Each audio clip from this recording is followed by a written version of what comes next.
dipersembahkan oleh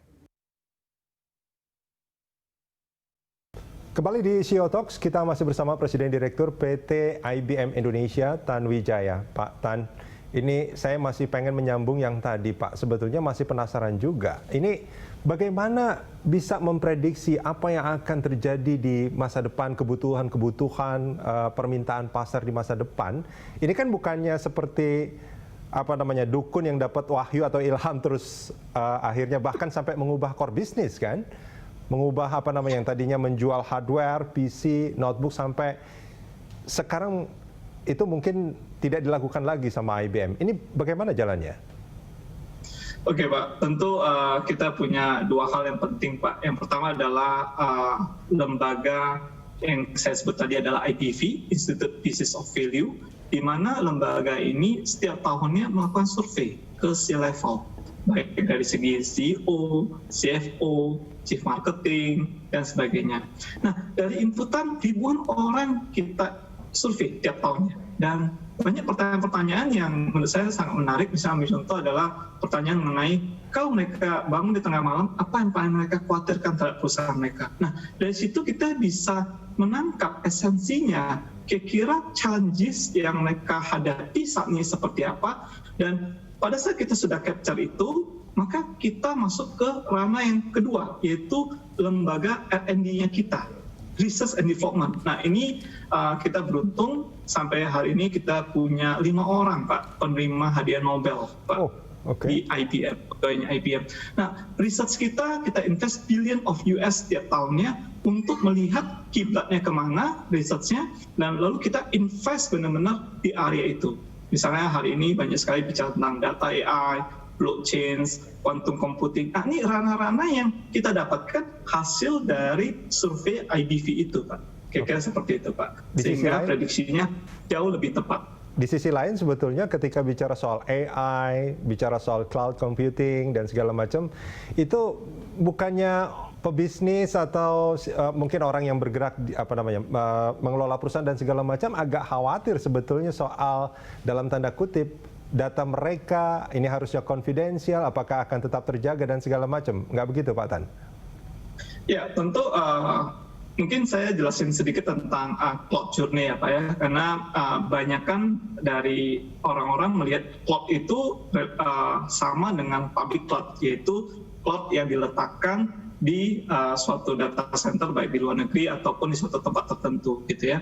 Tapi cloud sendiri punya banyak definisinya Pak, dan ada 3 bagian. Biasanya kita sebut dengan public cloud, private, artinya di dalam data center dari customer itu sendiri, dan ada yang namanya hybrid, yaitu kombinasi antara public dengan on-prem ya. Nah, hasil yang tadi saya cerita tentang survei, banyak C-level itu bilang ke depannya saya nggak akan pilih either public atau private. Yang saya akan pilih adalah kombinasi dari dua-duanya. Sehingga teknologi yang kita bangun juga yang hybrid tadi Pak, kombinasi dari dua-duanya. Dan kenapa harus kombinasi dua-duanya? Karena kita mengambil kebaikan dari masing-masing, baik dari public maupun yang private. Ambil contoh seperti ini Pak, yang kita bicara public cloud, tentu karena yang pakainya banyak, sehingga jauh lebih cost efisien. Nah, ini area yang kita akan ambil untuk enjoy-nya, gitu ya. Tapi untuk yang mission critical, yang lebih sensitif datanya, kita maunya tahu yang di private. Nah, itu juga bisa kita akomodir. Sehingga ini yang kita drive, Pak, lebih ke arah hybrid cloud journey. Oke, itu karena dari sisi keamanan bagaimana itu, Pak? Oke, dari keamanan sebenarnya depend sebenarnya jawabannya. Ambil contoh gini, Pak ya, public cloud itu kita ambil contoh begini, Pak.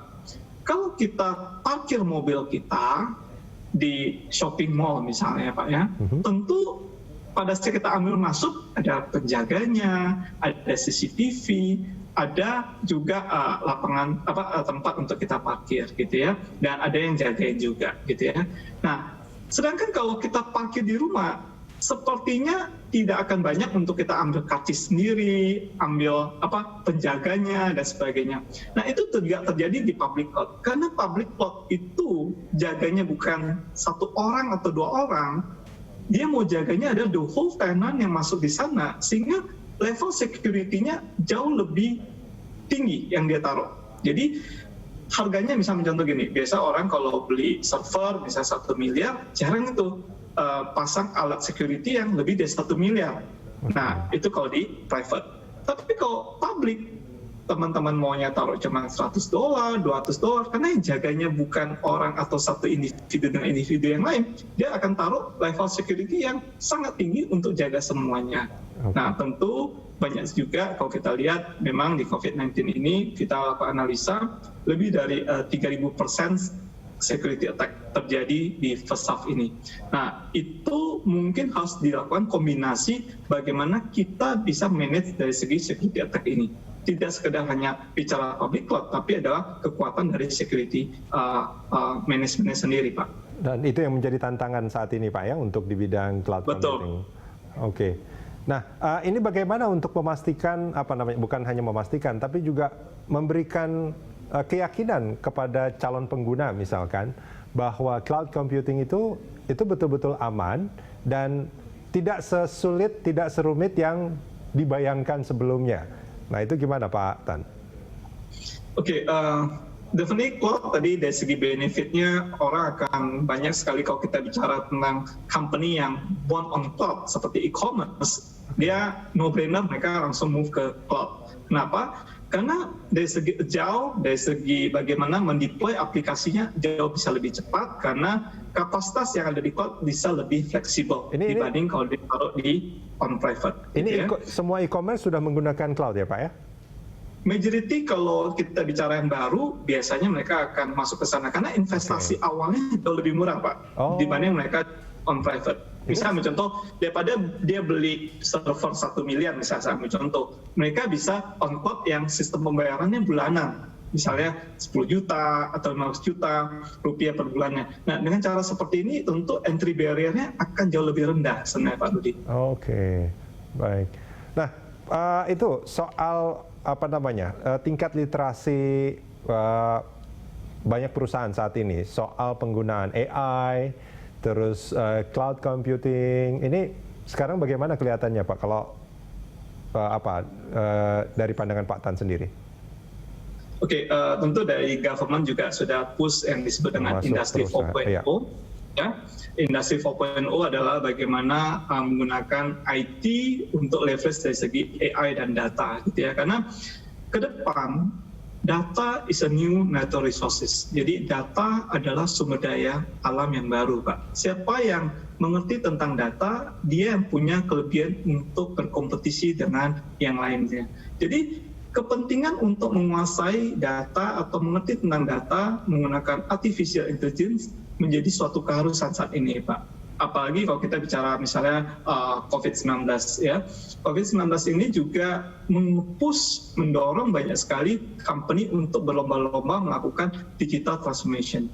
Saya ambil contoh, banyak sekali retail saat ini yang tadinya cuma melakukan konvensional retail, saat ini mereka juga membangun divisi digital atau e-commerce ya.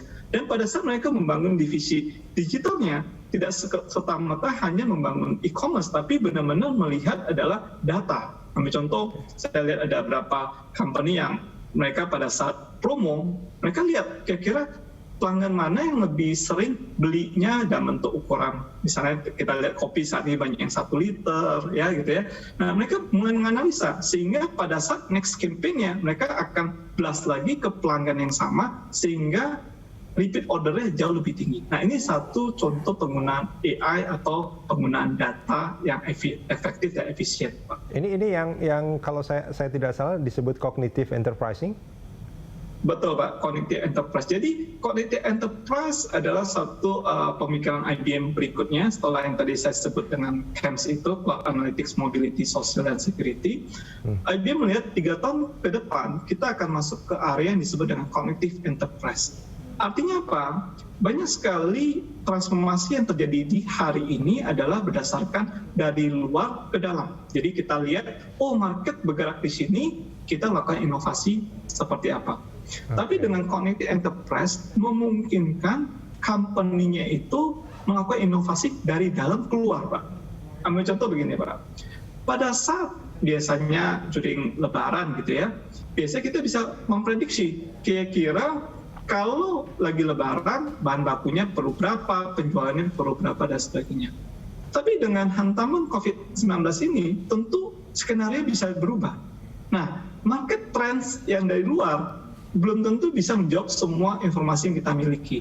Sehingga butuh dari dalam juga melakukan analisa. Kalau kombinasi antara yang masa lalu seperti ini dengan kondisi COVID-19 yang seperti ini, apa yang harus saya lakukan? Okay. Nah, ini yang disebut dengan connective enterprise. Oke, artinya ini kalau boleh saya simpulkan sebetulnya jasa yang dilayani sama IBM ini bisa mencakup banyak sekali industri ya Pak ya?